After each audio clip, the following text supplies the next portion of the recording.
Hello there, and welcome to the second live stream of this run of Caring for Vulnerable Children. It's good to have you with us, and I'm saying hello to, first and foremost, people that are tuning in live and listening to me as I speak, and I'll say a little bit more about how you can interact with me and ask questions if you want to do that.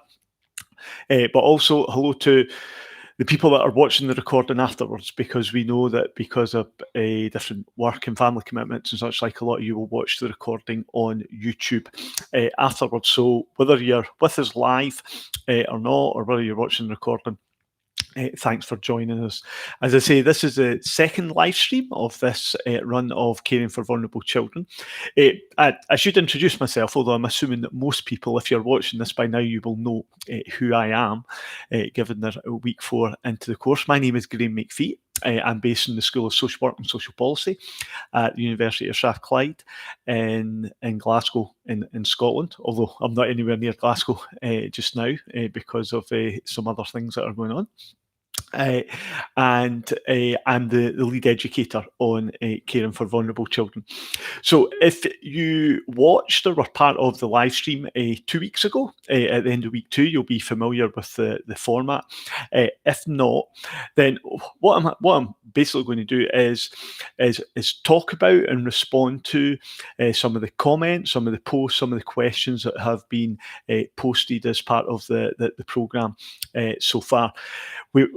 And I'll say a bit more just about kind of numbers we've got and such like. We'll get huge numbers, lots of comments, lots of questions. So it's probably important at the outset that I kind of almost apologise and say I've only got a certain amount of time in this session. I expect we'll kind of maybe about 30, 35 minutes or so. So I can respond to a certain amount of comments, but unfortunately, I can't pick up on everything, but what's really good to see on the course page is the different conversations that you're having with each other. So lots of comments being posted and people replying and things going on.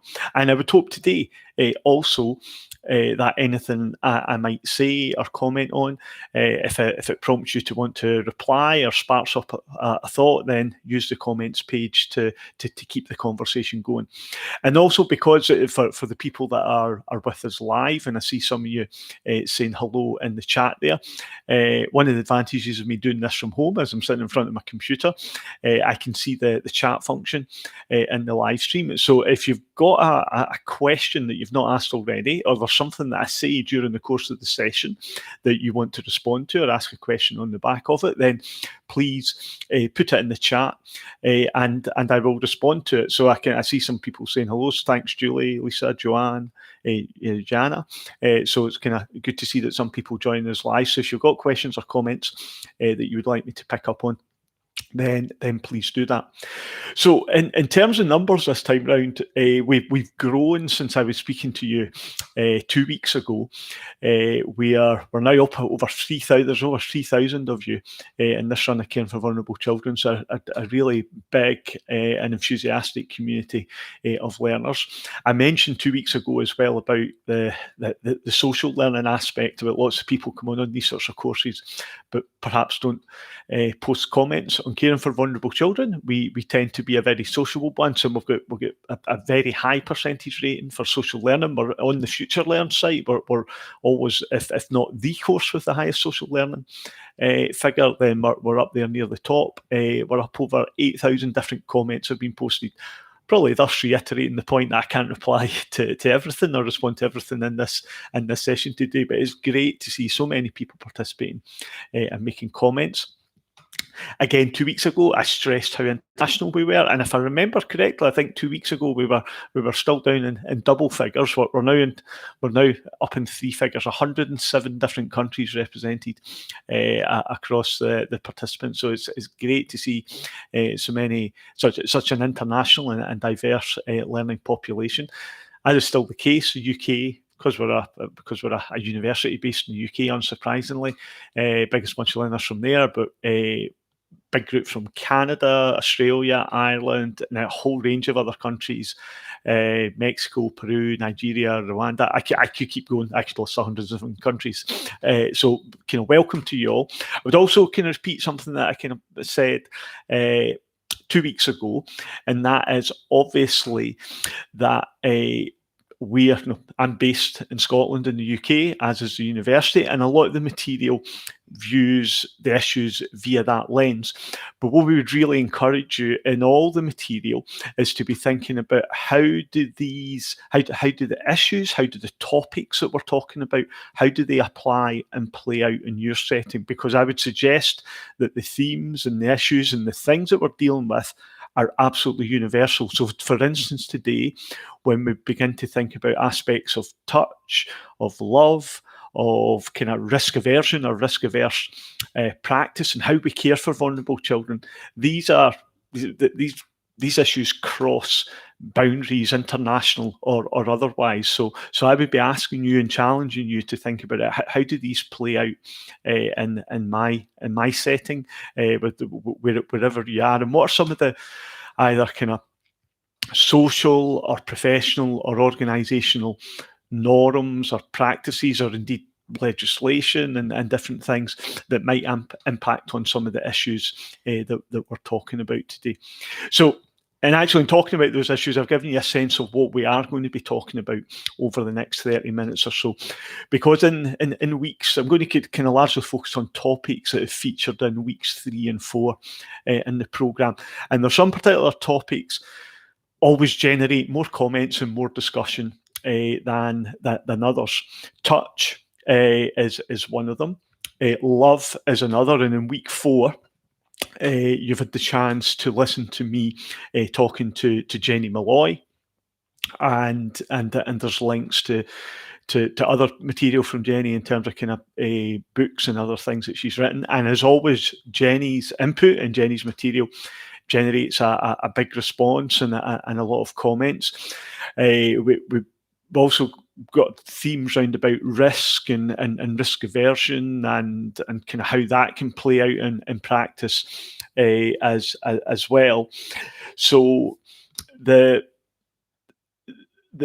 are the main themes that I'm going to be focusing on as we kind of spend the next half hour or so together. So kind of let's jump in that sense, and I'm going to start on the subject of touch, because within the material we encourage you to think about the growth and development of children and how we can aid and enhance and promote positive growth and development of children. We also kind of consider kind of some of the things that might get in the way of that and sometimes kind of cause problems, and we talk about the theme of kind of touch within that, and especially obviously with, if you think about kind of babies being born and children growing, touch is an essential part of kind of baby's initial experience, and certainly at a very young age, children are absolutely dependent on their adult carers.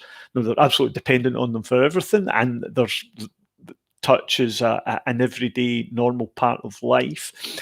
As children grow up, then depending on what circumstances they are and who they're surrounded by, the degree to which touch is present and how it's used and what it communicates can vary. But most of the research, most of the literature would all suggest that touch is absolutely crucial for the healthy development of a child, and we would obviously always hope that children experience touch in a safe, caring, loving, positive manner. Unfortunately, we know that's not always the case, and hence actually us, in one sense, us having a course which is about caring for vulnerable children and thinking about it. How do we best care for children when some of the things that we would hope are in place are not in place? And there's a really interesting discussion exists with regards to touch now, especially when we begin to think about touch within the context of when children are looked after away from home, so in a setting that's not with their birth parents, for instance. And in some of the material, we we've spoken about in some issues, in some instances, organisations instigating things such as a no-touch policy, and claiming or putting this forward as this is this is about keeping children safe. This is about the best way to look after them. It's about protecting them from risk. And you can almost sense the way I'm kind of speaking here in that side. I think there's something really, really interesting. I think there's something really problematic going on when we begin to think in these terms, because I think one analysis of this notion of that touch is crucial for the healthy development of children versus a supposed no-touch policy or policies that somehow that certainly don't encourage touch and cause it to be potentially viewed with more suspicion, a bit more problematically. These two things don't necessarily add up, and kind of where's this side coming from in terms of the no touch, the suspicion sort of thing, and most analysis would suggest that a lot of that has been tied up in reactions to instances of abuse, and especially instances of the uncovering of abuse, and organisational reactions to that being, right, we've got to stop that happen, or we've got to try and stop that happening again. And that's a completely understandable reaction. We want to stop abusive situations happening. But to suggest that the way to stop abuse happening is to almost kind of instigate, pardon me, I'm just going to take a frog in my throat here. Oh, pardon me. Right, good to go again. The way to kind of stop those sorts of instances happening again is to stop all touch completely. Is that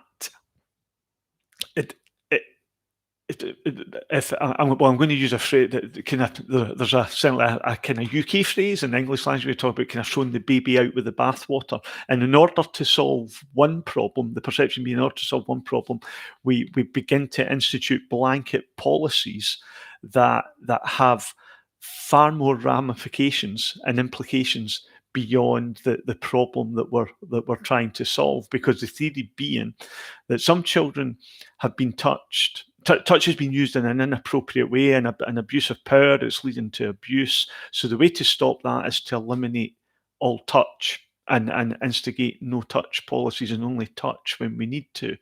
And beginning to think through, well, what are the implications of that? And what does that mean for the young person's care experience if they're in an environment where all touch is somehow discouraged or not allowed or viewed with suspicion, and how does that play out in a number of ways? What messages is that communicating to children and young people about touch, and whether it's a good or a bad a bad thing? And I say that the initial impulse to how do we stop potentially abusive situations occurring is completely fine and completely appropriate and completely natural. But to move way beyond that, to say, right, one of the ways in which we're potentially going to try to do that is to discourage all touch. We could say that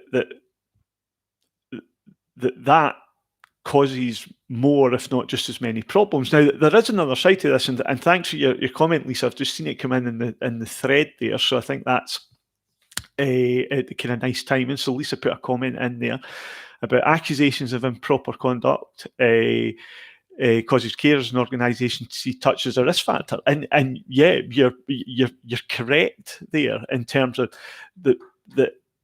there can be a nervousness at times on the part of organisations or people working for those organisations, and in terms of is it seen as a risky thing to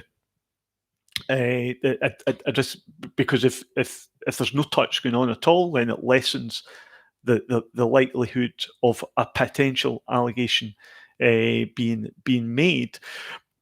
But so I think that's absolutely relevant for us to throw in. But if we're thinking about kind of, and I see kind of Todd Ward kind of coming in the back of that, and I agree. You say it's sad that when children will see any touch is wrong, learning that touch is good when used correctly, and for me that's the kind of key part here about the. I would rather see us in a situation where we are trying to promote the appropriate use of good, positive, safe touch rather than the messaging being about touch is potentially dangerous and to avoid it. And I would rather see more of the former than the latter. But actually, the fact that we're having discussions about risk-averse practice kind of suggests that we're not always getting that balance right, or historically we've not always got that balance right. And let me thread this into, because I said love was one of the other themes that I wanted to talk about. And in terms of, so I'm just seeing, I'm getting messages coming in the chat, and I'm getting messages coming in the phone. So thanks, Sarah, for that message, and I'll make sure that I pick up on that. So I just mentioned I've got the kind of Sarah, who my colleague, who is also working at home. If we were doing this in the uni, she would be in the same room as me, and it'd be much easier for us to communicate. But she's at home making sure the technical side of things work properly. So I'm seeing messages coming up on the screen, but she sent me a message on my phone as well. So just to kind of explain why I was looking down there. Let's tie this into discussion about love. And I can mention about the talk from Jenny Malloy is really powerful, and I would really encourage that if there's other ways you can access Jenny's kind of there's different videos of her talking and different pieces of writing. I've had the pleasure of listening to Jenny talk on a number of occasions and been involved in some pieces of work with her. So hugely powerful. Who's a powerful speaker, and reflecting on obviously her experience of being a child in the care system and kind of making sense of that as a care experienced adult now, and now in her role as an advocate for children within the care system. And Jenny gives a very powerful reflection on her experience of growing up, and a number of you kind of made comments on that in terms of just kind of how powerful that was. So Anne Margaret Henderson made a comment about the kind of, really enjoyed listening to the talk, and she said it was great to hear how loved she felt, and then that connection to how she now views the way that she deals with her children and how she cares and loves for them has been influenced by how she experienced care and love in the first instance. So thanks for that comment, Anne Margaret. Another one from Nicola Grover, and she highlighted something that I think is important to flag up as well. She started by saying, lovely to hear about a positive experience within the care system, as I feel social workers only seem to receive a bad press. And Nicola, so yeah, kind of too right. No, we do rarely hear positive news stories in the news about sometimes social work and other services. So these other sorts of stories do exist, and for, I guess, a variety of reasons. And sometimes when it comes to newspapers, like kind of bad news tends to sell more newspapers. I think it's almost as simple as that. And Nicola goes on to say, Jenny's story highlights the importance of positive attachment and touch from a stable, loving carer that isn't necessarily the biological parent. And that touches into some things we were speaking about 2 weeks ago, about things that, if we say the system, so be it a residential home or foster carers or other kind of social or care professionals, in terms of the impact that they can have, for the positive impact that they can have for children, and to allow positive attachments to grow, to allow to provide them with different caring, loving, normative experiences different to some of either the loss or trauma or abuse that young people may have experienced, and how that can be healing and positive and developmental. Because I think sometimes I've got a fear that sometimes think that kind of once the damage is done, there's no going back, kind of sort of thing. So I think that's an important point that you raise there. Nicola, so thanks for making that comment.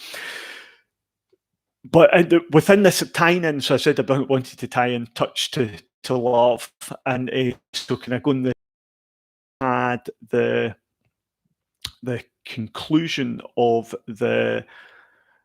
So I'm pausing here slightly because I've got a message telling me that my connection is unstable and it's trying to reconnect me. It looks like I'm back on now there, so I think you possibly lost me for a second or two. Hopefully not. So I'll go back and repeat myself. Just over a year ago, we had the conclusion of, in Scotland, the independent care review. So we had a root and branch independent care review of our care system for looked after young people.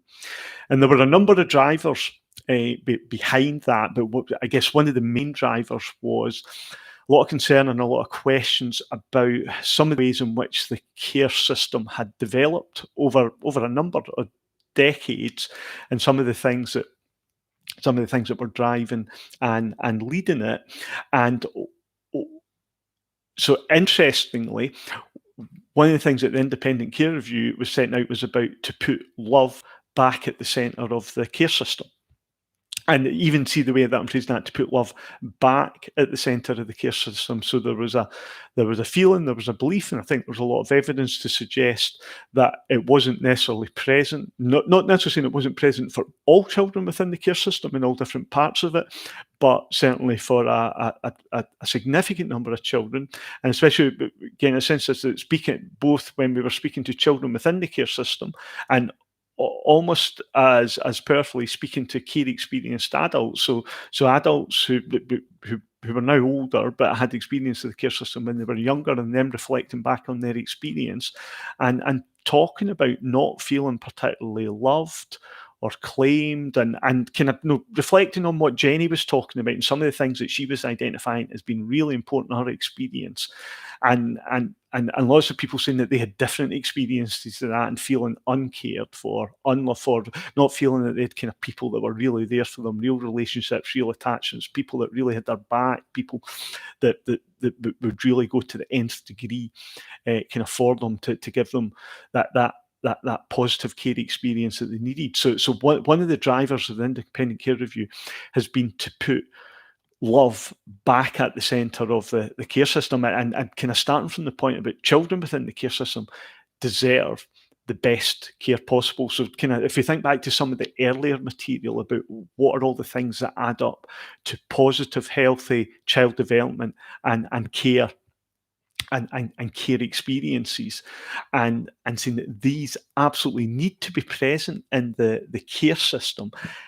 And actually, there's an argument for saying for children who were within the care system, because of some of their earlier adverse experiences, so perhaps their experiences of loss, of trauma, of potentially abuse, there's even more need for them to have those loving, caring, developmental, potentially healing relationships and experiences because of some of the earlier disadvantage that they've experienced, and somehow the care system at times has begun to move away from that. And some of that about aversion to risk, some of that about procedural things and different things going on. But about the independent care review saying the care system needs to reclaim this territory. The care system needs to be ensuring that young people, wherever they are within the care system, be they within residential services or within foster care or kinship care, or be they kind of looked after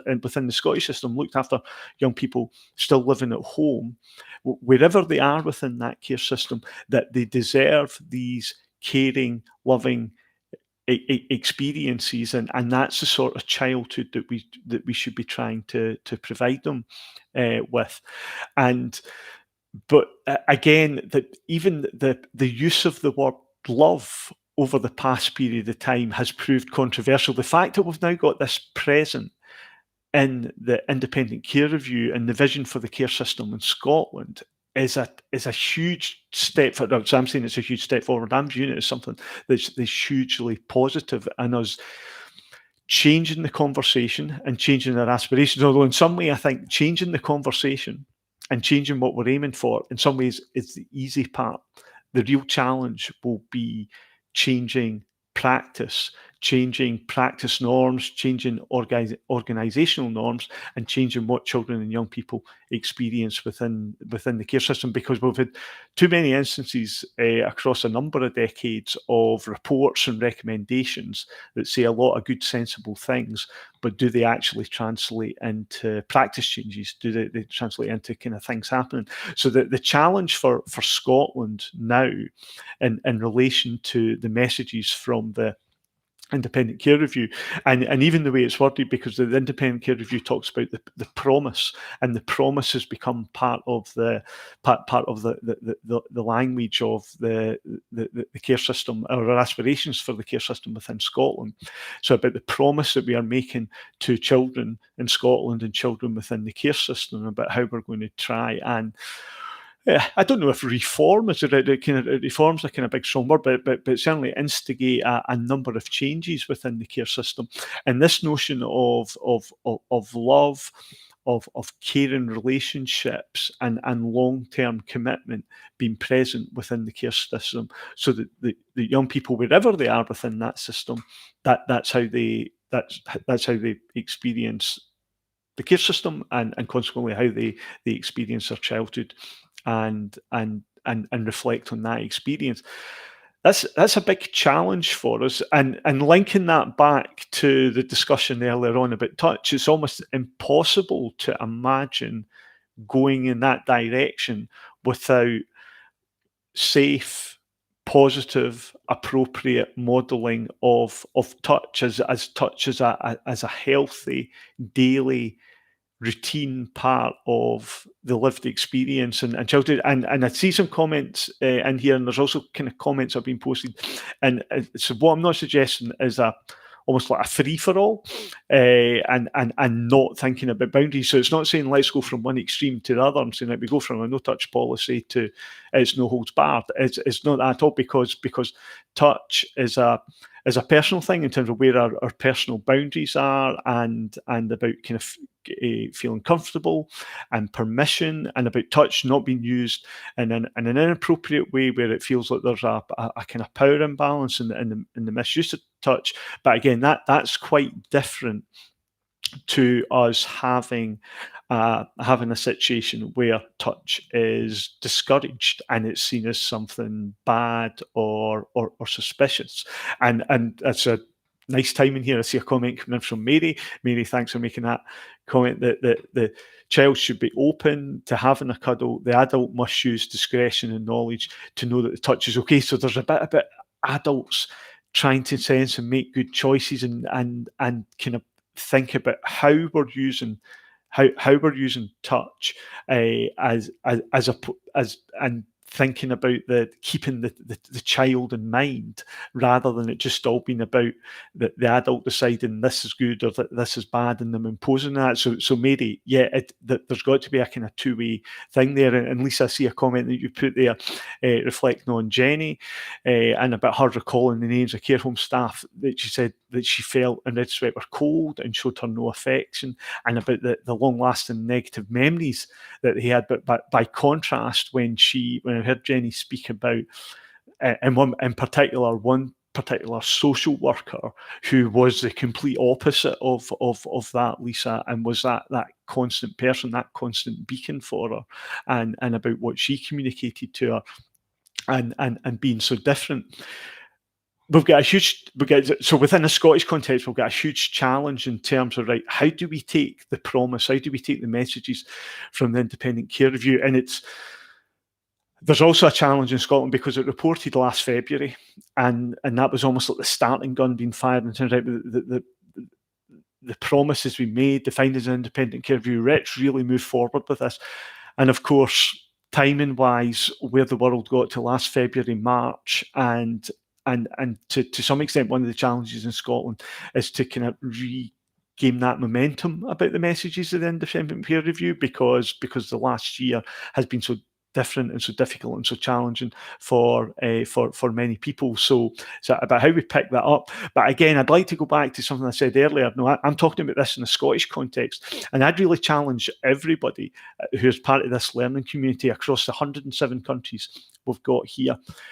Within your country, within your setting, what are some of the attitudes towards some of these issues, such about touch, love, and thinking, particularly thinking about when we are looking after and caring for children, perhaps not in their family homes. So thinking about kind of caring for children in different settings. Now in some instances, it, not really touched on it here, but there's a really interesting discussion about children in schools, because I would suggest, certainly in a UK context, that schools are one of the contexts and one of the settings in which touch has been most discouraged, and most just said, look, this is just something that should not be happening, and it's almost, and often that will be advocated in terms of, this is how we keep the children safe.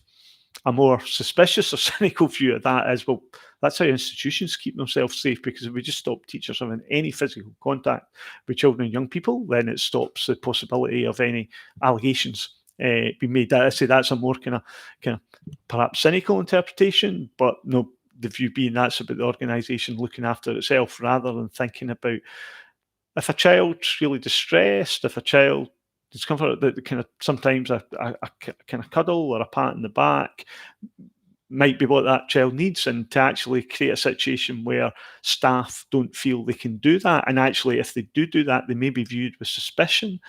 And then how does that leave a young person in distress feel when the adults engaging with them somehow feel inhibited about providing that physical comfort, and what are the implications of that? So and I kind of see comments, kind of Lisa saying, yeah, no, we could say it's about keeping the school and the staff safe, and yeah, but again, there's an interesting discussion there, and Joanne saying that this is where I find teaching hard, because sometimes our natural instinct to offer comfort or solace, and then we might feel inhibited because of those professional norms.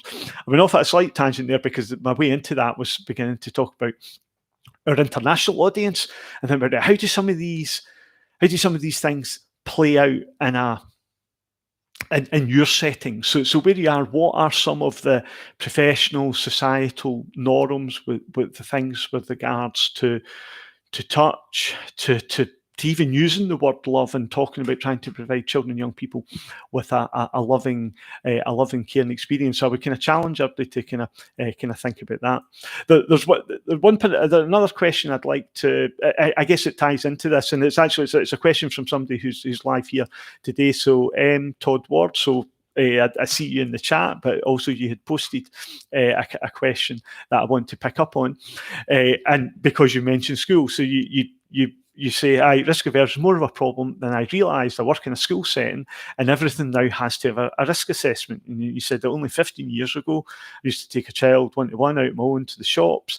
Now there would need to be two of us. We would need a full risk assessment carried out prior to this, and kind of just so much has changed. The staff are overly cautious. In the back of our minds, we could end up in a lot of trouble if we don't do everything by the books. And I think you've captured a challenge, a frustration that I hear expressed quite a lot in quite a kind of number of kind of situations, in terms of kind of how do we kind of try to kind of push back against some of this, because again, I think some of these things are dressed up as, this is about us keeping the children safe. And I'd say, I'm aware, I used the word earlier on, a more cynical interpretation. You might argue a more realistic interpretation might be, this seems less about looking after the child. This seems a bit more about looking after the organisation. And I see some comments in the chat about litigation and such like. And it's undeniable that elements of that are about, because organisations, generally speaking, don't want to open themselves up to litigation or notions of financial compensation or such. And I guess depending where you are, thinking about the 107 different countries we've got here, we certainly know in parts of the world it feels that we've got quite a litigious culture in terms of that kind of things like that, and we're never too far away from talks of kind of legal repercussions and such like. So I'm not saying that organisations shouldn't think about that or pay attention to it. Obviously, it's a real dilemma for them. But if that becomes the sole determinant for deciding what should drive good or best practice, then it's almost like that becomes the driver, and we're ignoring, thinking about everything that was spoken about in the first 4 weeks about child development and what children need to grow and learn and develop and feel safe and feel happy and feel and be nurtured, and to promote healing and all the different things that we want to be doing. If those don't become the driver of practice, if practice becomes more about avoiding the worst possible scenario, and yes, we should always be trying to avoid the worst possible scenario, but if that becomes your sole driver and that dictates everything else, then it shuts down a lot of possibilities. And I would go back to my earlier example of if your solution to some young people have been treated inappropriately, and some of that has involved inappropriate touch and leading to abuse. And one of the ways to resolve that is just to try and stop all touch, because if nobody's been touched, then there's less abuse, or there's less chance of abuse happening. Then we're using a sledgehammer to crack a nut, to use another phrase here, in a sense, and does the solution fit the issue? I would suggest in these situations, no. So I think these are some of the challenges that we face within our sector, and probably where I'll just finish with, kind of, somebody's used the phrase there, kind of, it was Yanni used the phrase about kind of becoming a blame society, and I think there is a bit that it's important that if we say the sector, the childcare sector, be it within education, social work, child and youth care, youth work, whatever setting we're talking about within there, but that childcare sector doesn't exist in a vacuum. It exists within a society. So in terms of some of those societal norms, yeah, they do have an influence in it, because we don't exist in our own little bubble in that sense. And so these wider societal patterns and developments impact on our sector, and perhaps one of our challenges is, right, how do we try and hold on to what's important? How do we hold on to what do children and young people truly need, and what's going to give them positive, loving, healing care experiences, and use that as that becomes our roadmap, rather than the roadmap being, how do we eliminate all risk? How do we stop these kind of bad or wrong things happening? Yeah, they've got to be part of it. We've got to have appropriate safeguards in place. But for me, our starting point needs to be about, how do we provide these children with the care and love and upbringing that we think all children deserve. So I've got to nearly 40 minutes now, so, and I'd just like to kind of thank you to everybody who's engaged in the chat live. So thanks for the different comments and questions come in. Thank you to everybody who's posted comments and questions. Appreciate. One of the things I've not spoken about this week is Billy's story. So we'll change focus quite a bit in 2 weeks' time, because we've got one more live stream to come. It's at the end of week 6. Billy's story has obviously been continuing. You've had another 2 weeks of developments there, and a lot's going to happen in the last 2 weeks, he says, without giving any specific spoilers away. So when we do the live session next week, we'll have a fair amount of discussion about Billy's story and the different issues that are present within that, and use that to widen out to different things. And then we'll think about kind of pulling together some of the main threads across the 6 weeks of the programme, and I guess challenge you to think about kind of, well, what role do you play in this going forward, either simply as a member of society, as a potential parent or carer, or as a member of community, or somebody who has a more specific voluntary or professional role within an organisation that's about looking after vulnerable children. So thank you very much for your participation, for the people that have been here engaging in real time. Thanks also to everybody that's watched the recording after the fact. Enjoy the next 2 weeks of the programme, stay safe, and I hope to see you in 2 weeks' time for the final live stream of the session. So thank you very much, and goodbye.